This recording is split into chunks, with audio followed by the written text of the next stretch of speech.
Moving on to, although this question I think was directed more to YB KHAIRY, but also on the issues of how we can champion the cause of the Malays who are marginalized in the economy. I do not disagree that the NEP had a lot of benefits. I'm here, I think a lot of Malays here, partly because their parents benefited from the NEP, and I'm not going to debate about that. But what we really need to look at, and going back to our topic today about the Tongkat mentality and whatnot, is that we need to face the reality that we face today, we have today. Where the scenario of globalization, there's a Malay middle class and whatnot. We need a new policy which is fair, not just to the Malays who really need this benefits, but also to the non-Malays who also deserve help because they are marginalized. And we see now that as a result, again, I know there's a Malay middle class and whatnot, that we admit. My father was a JPA officer in the 1970s, so he can tell you all the stories about how bad the Malays were then. But what we really see now, which is quite serious, is that intra-Malay disparity in income has increased.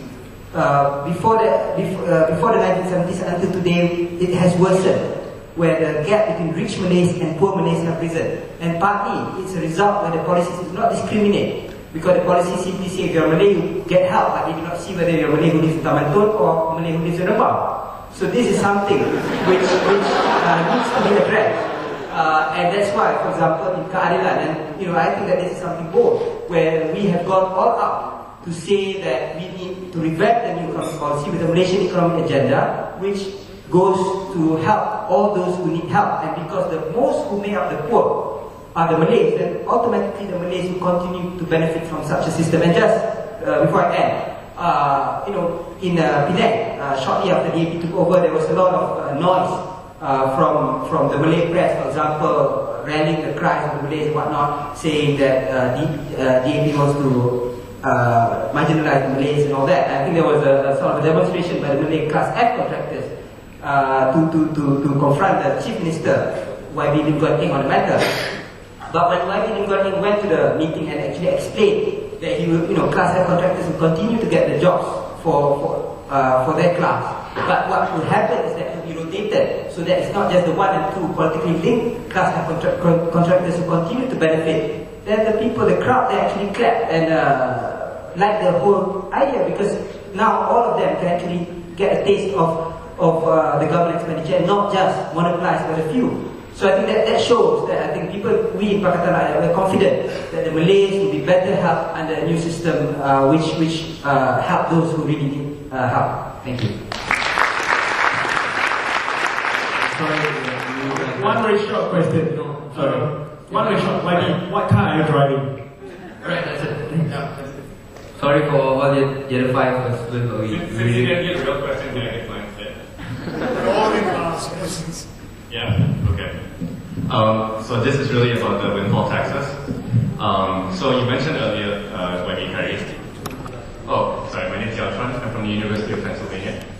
And you mentioned earlier that Nazir has concerns about the bond market suffering because, well, his bank does the bonds. But on the other hand, I think there's also the worry that a lot of these bonds which will be downgraded are owned also by government arms. So there's some worry, which I'd like you to clarify, that the losses that these government arms might actually be making might really, really mitigate the earnings they would get from these windfall taxes. So that's the first question. Can you clarify whether that really is true? Because I don't have the numbers.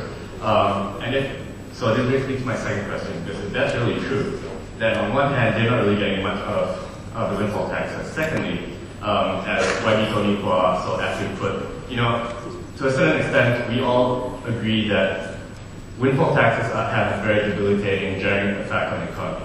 Like he said, you have so much money, I'm going to take it from you, just like that. No one knows what's going to happen next. So your response to that, I think, correct me if I'm wrong, is that this was your tactic or your way of bringing the IPPs to the table to renegotiate those PPAs, right? But I'm asking myself now. You should help me to ask them. Okay, so I'm asking now. In your opinion, how long will it take for these PPAs to be renegotiated? Because it's going to take a long time. So on one hand, you're not getting much from it. On the other hand, you're dealing a really big blow to the economy. So it kind of seems like the government didn't really think this through. Yeah, those are my 2 questions. Thanks. Right. That's it. Thanks.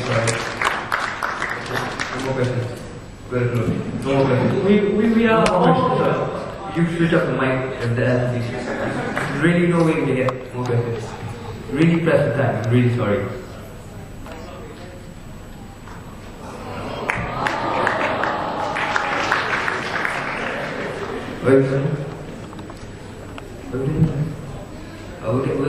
Will that what you carry end?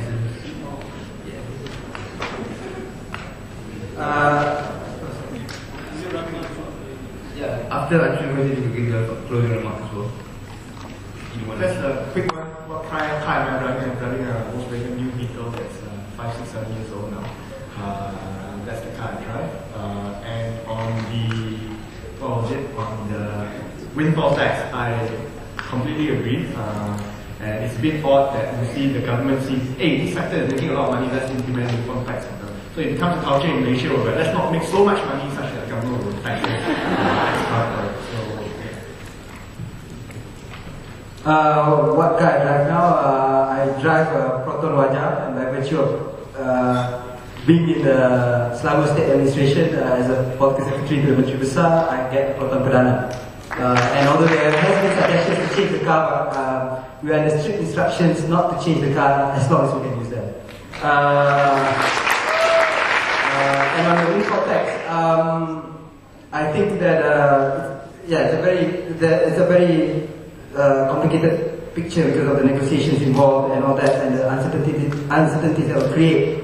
But I think it's going to be a long answer for that, and probably YB KHAIRY is best placed to give an answer to that. And just to wrap up, I think that it's good to have this debate today to see young students.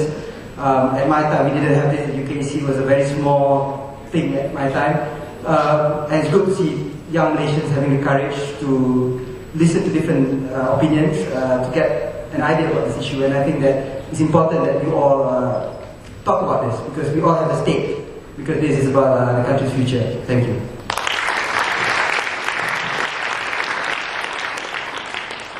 What car do I drive? According to Raja Petra and Leisure Today, I drive a Ferrari on Mondays, Aston Martin on Tuesdays, and a Lamborghini on Wednesdays. But seriously, I drive a 3-year-old Toyota Land Cruiser. So it gets me around into the rural area since I come from a rural constituency.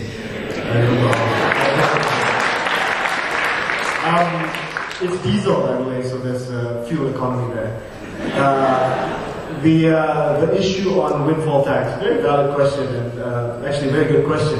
Now, whether or not it affects government institutions, for example, EPF is a big subscriber to some of the bonds, the IPP bonds.